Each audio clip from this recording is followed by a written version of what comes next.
And welcome back to the hottest marriage show in our neighborhood. Sorry, John D and Kanika, aka Dylan. In Too Much Podcast. Rescripting the culture, one conversation at a time. Yeah. Good morning, my love. How you doing? Well, my summer break has started. Life is filled with tasks and relaxation. Mm-hmm. I'm excited about what we can really accomplish this summer with our imagination and our will to create as many different vibes in this humble abode as possible. I love a vibe. Yeah, I agree. For sure. How are you? Fine. I don't get break, She gets a break whenever she wants. No, all year can be like, because I got to go to a building. Now it's like, I'm on break. And so. This is the first weekend. Hate. I know. It's not hate. It's not hate. It's a little bit of hate. Yeah. So, when you get weeks off at a time and the check still comes in, and just be like, I miss that part about teaching. Not that much to go back. Absolutely not that much to go back. But but I do recognize that there are benefits. But by the time you get to the end of the school year, teachers are like tapped out. Oh, yeah, for sure. I think it should be year-round school because the idea of having like 3 weeks off here or there makes, when I was teaching, it would have felt way better because you hate that they lose everything they don't lose everything, but they lose a large amount of what they learned over the summer. And then the curriculum the next year builds off of the previous one generally. And so then it's like you spend time trying to reteach. So I think there's benefits to the year-round thing. Yeah, I think only people that don't mind that are people that are educators and people that understand why. But most parents want their kids gone. What do you mean gone now? Like throughout the year, they don't want the breaks. It's kind of, they already know that summer is here, so they plan around that. Yeah. Well, I guess that's the way that I would look at it. Like, if your kid's off for the summer, I guess you could send them throughout the year, but it would be a lot more planning. You mean like send them to family or whatever? Yeah, like, like if they're going somewhere for the summer trips. Yeah, I see that. Yeah. I think that. Who's going to watch the kids during, like. When you chop it up. Yeah, that's what I'm thinking about. Like, parents that don't have those options. But I guess they would just have to create them because if that was the thing, then their jobs would have to understand, right? Or no? No. It was already bad. You know what? I felt kind of bad. So this week, I had to go to an event in the Detroit area for work. And we were talking about social determinants of health, which is like the things that impact your health around where you work, play, live, pray, whatever the case may be. And so I was talking to somebody and they were like, yeah, so many different programs and things have really come into play, around social determinants of health and, filling in the gaps for people. And I said something that later on, I was like, I might have been misunderstood because I was like, well, COVID bullied us into that. Mm-hmm. And I didn't mean it in the sense of, it's like something we didn't want to do, but we had to do it because of COVID. It was like people have been talking about this stuff for forever. And I say this because resources in your community, like if COVID really made people really start paying attention to work-life balance on a larger scale. Oh, yeah. Like people have work-life balance if they were executives and then they said, well, I need to have this time off, da-da-da-da. But most people didn't really have, managers or companies that understood that sometimes I need to flex my day so that I can go handle this for my kid. But, I'll throw the hours on somewhere else or whatever the case may be. And so I was like, I probably got misunderstood, but because they were like, maybe voluntold. And I was like, no, but in my head, I was thinking COVID made it where everybody had to start looking at, okay, so maybe we really need to take this off the tape, like take it off the slow motion and really start paying attention to people and helping to take care of them because everybody's stressed. I feel like we understood that all these things were impacting us and we couldn't get that work-life balance and we wanted it. And everybody had these initiatives that they thought about, but nobody's really picking it up. And then COVID came And then everybody was like, okay, we need to really start thinking about the whole person because y'all out here stressing out. And in a minute, we ain't gonna have nobody to work. So, some were bullied into really, really paying attention to people being a whole person. Bullied into doing the right thing. Yes. Yeah, it was like things that, projects that people had that really, really made sense and looked at people as a whole person. Like that one guy over COVID, he was like, everybody in my company is going to make at minimum 70,000. And if you make more than 70,000, your income was going to increase by this, to this, right? And everybody was like, he's so dumb. His company is going to fall. But it's 4 years later since I think he did this. And there have been increases in home ownership in his employees. His company has grown, productivity increased. More people are having children in his family, like in his company. And he was like, you just have to like push forward and say, I'm going to do it. But I bring it all back to say, if we made it where kids were in school over time, all over throughout the year, I think other things would shift to work for it. Like there would be more programs throughout the year, like camps. Maybe there would be, I definitely understand about, childcare and stuff. That's important. But a lot more people are working from home. But then that's even more stressful because like thinking about summer break, our kids are all teenagers. So they go to their respective spaces to do whatever they want to do. But people who have small kids, them days where they'll be like, oh, school is canceled. And then them kids got to be at home with you and you work from home. Talk about anxiety. I'm like, I can't even. So yeah, there will have to be a lot of shifting around in a lot of ways with culture and stuff. Like I remember when we used to go to summer break, by the time summer break came, we would have 1 or 2 weeks and then we would have vacation Bible school.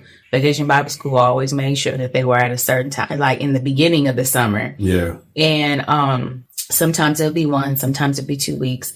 Then you had grandparents. Now your grandparents are way younger and they're still working. Like they ain't retired and just at home being granny. They're like working and bring home. They got to pay bills. You know what I'm saying? So the world has really changed. So I guess, I don't know. I guess I felt like figuring out how to manage a kid over a 2-month stretch would be more difficult, but I get that too. Yeah. That it might not be. I don't know.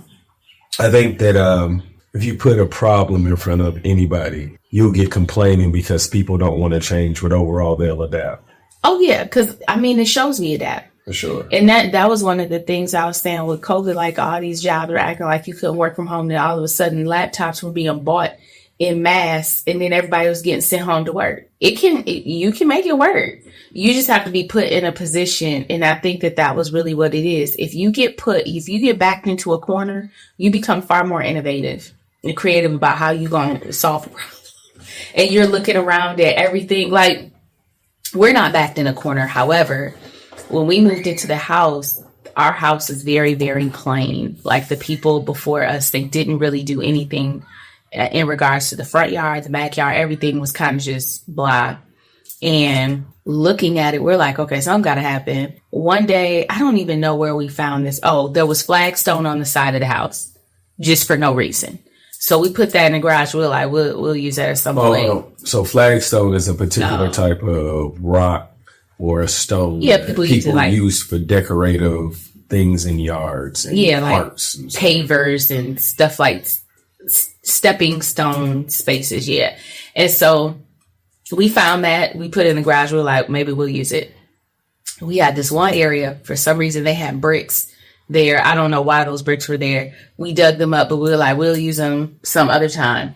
And then we ended up building a retaining wall. And then we built a seating area in front. And then we built planters. Now we're in the backyard and we're like, okay, we want like a seating area or a fire pit area. Them bricks and came out again. We got bricks. We're about to use those bricks and that flagstone. You become like, you start looking around and you're like, okay, what can I do to utilize? What do I have? And how can I make it work for me? And I think that I'm glad that it really makes me feel like I'm exercising my brain when I'm like, okay, we got some stuff, but what are we supposed to do with it? But I think that it's good for everybody that we get I think sometimes we got to be backed into a corner.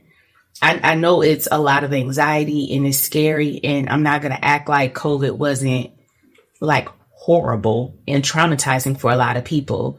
But at the same time, when we got back into that corner, companies had to start listening to people. For sure. They had to start caring about your mental health. They had people were demanding it. And then now, people will leave. And I mean, the whole idea of leaving a job after 1 or 2 years or whenever it doesn't suit you, that's what people are on now. And, jobs have to make up for that stuff. I have some friends that are like, as soon as you start feeling like your job isn't really suiting you anymore, you get up and you look for something else. And it's really nothing to them. I'm still on the border of the generation that's like, stay in your job. Mm-hmm. And the generation that's like, so what if you don't have, it's weird to me when you only have 1 year of experience here, 1 year of experience there, because I'm programmed to feel like that's wrong. And I know it's not, because every time people move, their income increases. I think it makes sense how much it increases, but it increases, and it makes me sit here and say, like, maybe I shouldn't just be sitting here and I enjoy my job. I love my job. And even though I get raises and I think they're great raises, if I went somewhere else, it's like a restart, and then they look at you and they boost your income even more. I'm like, maybe I should be doing that. I don't really know. But I know that companies now have a lot more initiatives where they're paying attention to people and being more flexible with them and what kind of life they want to live, as long as you're getting the work done, as long as you're being productive. There was a study some years ago that said that mankind loses billions of dollars in their income because they get comfortable with what their job says that they're supposed to make versus shopping their own expertise or experience. And I think just listening to you say, what could somebody else give you? Like when your work-life environment makes you feel like, is the money worth it? Like, should I leave and recreate something that I genuinely enjoy for the risk of making more money? But who's to say you're not going to get that there? But it's one of those, it's not always green on the other side. Yeah. And that's my fear. I fear going somewhere and then I get paid more, but my stress levels are higher. Mm-hmm. And my sanity and my peace are more important to me.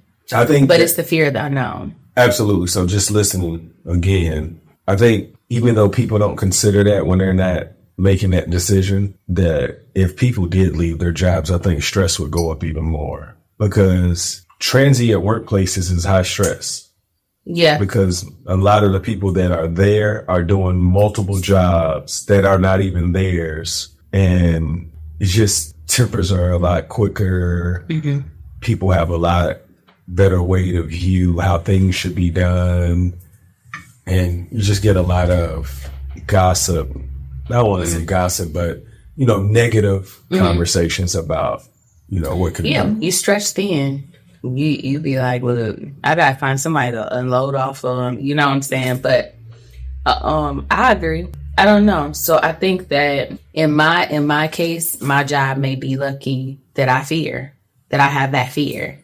Because if I go somewhere and I don't get to have the same level of peace, I don't know how long it's going to take for me to recalibrate myself. And if I'm going to be willing to jump out and try again. It's kind of like a bad relationship, isn't it? But I'm not in a bad relationship with my job. But it's like, do I leave this relationship and what if it's worse somewhere else? I remember when I was younger and I used to have friends that were in horrible relationships, you know what I'm saying? But we were younger and we were a lot more forgiving of certain behaviors. And then it was just like, okay, so if I leave here, then what? Because they're all acting like this. they're not really all acting like that. Maybe the ones you run into because you run in certain groups, but they're not all like that. But it's the fear of, I might go somewhere and it's worse, especially if you're in an abusive relationship. You'd be like, what if I got tricked into this one? He wasn't like that in the beginning. What if I find somebody else and then I think it's better and then I'm in a worse situation than I am now? So yeah, I think this ran a lot of different directions. It was really just about year-round school, and it just got into some other stuff. But yeah, fear of change, man. I think that's pretty much what sums up all of this is people don't realize that tough situations is going to create a change, and most likely is going to be for the better. But when you feel like you already have something good, you don't think it can get better because you're afraid that it could get worse. That's true. That's true. But to me, I feel like I didn't ever fear that because I felt like I was bringing me, like I was going to make the best out of it. Like I've been in some situations where I wouldn't have wanted to be in it, but it was just something I was supposed to go through. It wasn't like I was swapping this out to get that. It was just, I needed that experience to see what it looked like. So I guess if you look at it differently, you can get a lot out of it. But looking at it the way you were looking at it, I can see how that would make me want to stay. But I never was the one to make a lot of money. So it was like, I was always searching to make more money. You know, this reminds me of something I wanted to talk to you about. So I'd seen something where someone posted that when you have these generational practices in your family, the person that's going to break it is the person that's considered the difficult person in the family. And I guess I was thinking about that in the sense that you really don't have a problem changing directions. Like, I've definitely seen you change directions in jobs and locations. You lived far more places than I would have even considered. I was funny acted about moving to Atlanta. But I think that one of the things that you have to be is that person that doesn't take no for an answer, or the person that finds comfort in discomfort. Like they don't mind discomfort. And so when I think about who's considered the difficult person in a family, I don't know. I might have to really think on who the difficult person is in the families I grew up in, because I don't really see, I don't know. I guess there's some behaviors that I see that maybe could be changed, but there's never been anyone that forced it. But with you, I've seen you try to move the needle on both sides of your family. And then even when the larger family doesn't change, like your family is really different than the makeups of your larger family, the family we created. Like you've really changed some of the idea of what, like we were talking, what was it the other day? And you were like, it's okay if the family reunion starts with just this Lewis right here. And the difference that reunion would look like when our family blows up and flourishes, however it may, that family reunion could look like a million times different than the Sa or the Lewis family doing anything. Yeah. So do you feel like you were the difficult person? I don't know if I would consider difficult. I think that I questioned everything, and people kind of got irritated with me being as inquisitive as I was. And when I realized I could find my own answers, I think I wasn't difficult. Just when I left for my senior year, right? I don't think I was difficult. I think I was just ambitious, and I was trying to find a solution to fit the narrative that I created thus far. And just changing from this to this, it was just opportunities that presented themselves where I felt like I was supposed to take it. It wasn't like pressure. But as far as being difficult in the family, I think me asking questions or challenging certain ideas, I can see why it would be difficult. But I think it's because of my communication, because I don't let people finish their thoughts, or I feel like I already know what they're going to say. And I think even now, people still believe I'm the same way. And I think it has a lot to do with the relationship. So if you don't have a relationship where you can see me change, you can just keep the same idea that I'm that person the last time you spoke to. I think saying that you're someone who, not saying you're difficult, but saying you're the one that will challenge. Yes. I think that that's a better way of looking at it. The one that will challenge the ideas of anything. Yeah, anything. Look, he could agree with you. When we were younger, John could agree with you and still argue against you. And you'd be like, okay, but I remember one time we were in a hotel room with, we were somewhere in Dubai or something. I don't know where we were, but we were somewhere and we were with a group of couples. And John he started an argument about 90s rap and something negative about 90s rap. And I said, your favorite rapper is from 90s rap. And when it all came down to it, that wasn't a good conversation. But when it all came down to it, he didn't even believe what he was saying. He just wanted to see what everybody else was going to say. No, I got caught up. I remember it. I did. I thought it was bad because I was thinking how people smoking cannabis was bad. It was against the law. And I see people, because it comes from the earth, that they're smoking it while they're pregnant. And they're creating a different type of baby. Oh, I remember that conversation. That's what so to me, I was just thinking about students that I've seen already affected by poor decisions from their parents because they were young. So yeah, my favorite rapper is definitely from the 90s. Majority of them are from the 90s, but I just locked in on this idea that I was like, I see it, and this is poor music that's influencing people that say this is okay, and it really bothered it. Like I remember that feeling, and I did. I remember it was like, and in my head I was like, I do, it's like, but I feel this way right now. Right. I do. Challenging the idea, yeah. So I don't mind you challenging. I do think that it can be frustrating though when you stop people's thoughts because, you know, part of communication is hearing the entire thought so that you can fully process what they're saying. If you don't let them not everybody, just like you, not everyone can find the most clear and concise way to describe it before you lose your attention span and be ready to argue back. Yeah. So you got to let them get it out. One of our kids, he's like that where he doesn't know exactly what he needs to say. And sometimes you have to question him so that he can get his full thought. Rather than arguing just what he says in the first response, you have to ask him multiple questions in order to be able to get his full perspective. And then you can respond. But if we just depend on the first thing he says and then jump on that, we really don't get an opportunity to see like how far his belief goes and how developed it is. I remember we were talking about his belief in Jesus and God. And he was like, I don't talk to people about this because, you know, sometimes it makes people uncomfortable.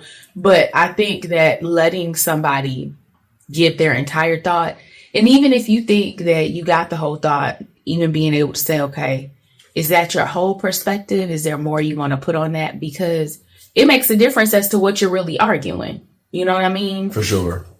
But yeah, I think that that's one of the things that probably that other part of communication is not just what you put out, but what you take in. Yeah. And being able to get that part too. For me to become a better communicator, I need to have probably 3 to 5 questions I can ask before I give any type of negative or positive feedback. That'll take a lot of work to remind yourself, I need to have 3 or 4 follow-up questions. At least if I do that, though, the person that's talking to me won't feel uncomfortable or like feeling attacked. Absolutely. And I know I have that delivery that can feel like I'm attacking you when I don't want to. It's just out of bad behavior. But yeah, I'm going to try to, I just thought I should have 3 to 5 before I can give anything, have these questions ready before I give any feedback. And I think it will like, pull away. What is it? Pull down the guard of a person. Because, you know, if they hear something, they're ready to go back and forth too. I'm always ready to pull out a sword. I'll be like, don't make me unsheath it. But you know, I think that that's one of the things that you like when you talk, you think you're giving the full story, but there are backstory things going on that you just figure people know, or it's just knowledge you have, so you don't think you have to tell people. You know what I'm saying? Yeah. You don't. Sometimes we don't even know that these things are influencing all of the other words we're saying. So we're not even really giving full pictures of what we mean. Absolutely. So other people can't either, and especially kids. Kids don't know to elaborate. So we have one kid that if you ask questions, you can literally see him thinking and formulating, what do I think about that?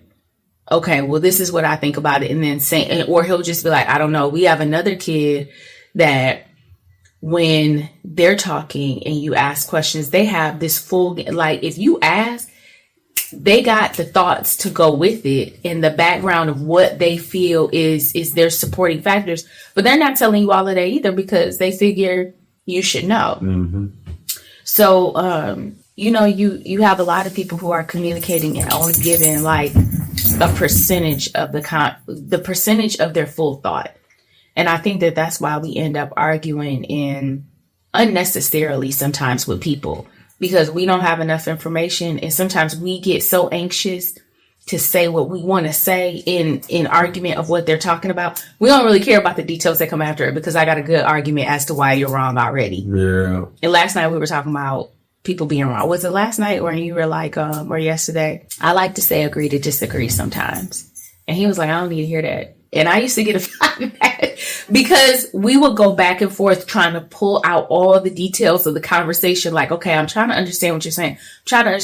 And when we get to the end, I'm like, agree to disagree. Like, I get what you're saying, but agree to disagree. And he was like, look, if you could just say you get what I'm saying, I don't need the agree to disagree part. Just say you understand what I'm saying. I thought when you say, I don't want you to say agree to disagree, I thought it meant if I say I understand where you're coming from, then now I adopt your idea. And now I can't disagree. And we've had this argument for years.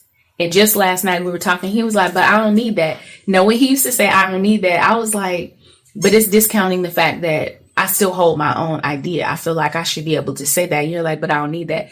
I don't need that I thought it was discounting me, but it was really just like, I just want to know that I was heard. Yeah, I just want to know that I was understood. Because people always say, I know what you're talking about. No, you don't.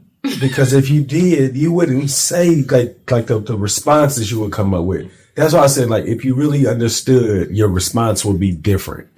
And that's the reason why, like you said, a good point. A lot of times I don't give enough background information to bring people up to speed on where I am. And they only see this quick sliver or something and they automatically, the assumption. Mm-hmm. They don't even ask enough questions. Mm-hmm. So maybe I could be an example of what I want conversations to look like. You'd be like, let me give you these bullet points, but they are fire bullet points. Be like, I need all of the stuff in between. I'm somebody that I need to know. I would rather know everything, not just the bullet points, because I want to make sure that I understand what somebody's saying. Because I can't co-sign it if I don't fully understand. And sometimes if I do fully understand, then I can say other things that I've learned that might help further support what you say or make you feel like, okay, I need to take that into account because that sounds like that's aligned with how I think, but I never thought about it in conjunction with what we're talking about right now. So yeah, all of that, long story long, we need to make long story long. Like, we try to shorten things up and because clear and concise is important. You know what I'm saying? But sometimes you just have to be able to sit and give people that time to really explore in a conversation. Like we do a lot of, hey, how you doing? I'm doing good. Oh, okay, good. I'm doing good too. Not really. Yeah. And then you keep everything real surface and then y'all talk about stuff that don't really mean nothing and then you going about your way. But sometimes we got to hold time and space to be able to sit there and be like, let's just like really, really shoot the breeze and talk. But you got to really care about a person and want to do that. Yeah, we do. Or the experience of learning from another person. Yes. Yeah, you really do. You have to care. And I mean that in a nice way. Like, people be like, but I don't really care. I'm one of those people that I don't care for a lot of interaction. I can only do so much interaction. And it's weird because people talk about, there are just certain people that can't really deal with. I really like interacting with people and having deep conversations and stuff. But people get that the idea that I want to do it all the time, and I don't. And then when I back off, it's like I was being fake, but I wasn't. I was really interested then, but just not now. Yeah. So you're right. I mean, I have to want to care about your perspective, and I think that also comes with, do I respect you as a person and your ideas, though? Like, if usually when I'm talking to you, it just sounds like a whole bunch of crazy, I'm not going to hold space for no conversations where, to explore why you talk crazy. I probably should. That would probably be an interesting conversation. You talking to somebody, you'd be like, every time I talk to them, it'd be nonsense. But maybe if I take the time to really layer the nonsense, but tell me about that. But why that? Maybe it'll help you understand why they feel that way. Yeah. You're like, dang, I guess I didn't have enough information. But here's the fear. What if I waste all that time and it's so nonsense? That's why you got to have pretty good questions. And know who you're talking. Yeah, because people can misunderstand the question and take you somewhere that you didn't even want to go. And be like, oh. But you got to really be paying attention to recognize what is happening. Yeah. A lot of times people don't be like, how do we get here? I feel like I check out after a while and I'll be like, oh. That's why conversation piece, we're poor communicators, because we're not asking the questions to truly understand why we're having this conversation. It's like, I'm going to let you say something and I'm going to respond and we don't go our separate ways. Look, sometimes it's just best that way. It's like, let me get up out of here. Let me get on out of here. Yeah. So I guess overall, we've learned that change is going to happen. And in order to be a better communicator, we have to ask better questions. Key takeaways. Yeah, pretty much. In a roundabout way, long story long. For sure. We should practice that more. Okay. At least with people that deserve it. Yeah. I mean, everybody deserves it from somebody, though. Let me just make that point. Yeah. Be mindful of your time. Please. Anybody you want to give a shout out before we get out of here? No. Not today. You? Shout out to all the educators who had a year that's coming back next year. The students really need you. Those of you that didn't have so good of a year, I hope your year next year is better. Learn what you did this year, learn what you didn't like, and let's change some things so that we can have a better school year and increase our communication by asking better questions so that we can have a better year next year. Y'all make today better than yesterday. Don't worry about anything you can't control. GATA. Get after that action, or that action will get after you. Be great on purpose.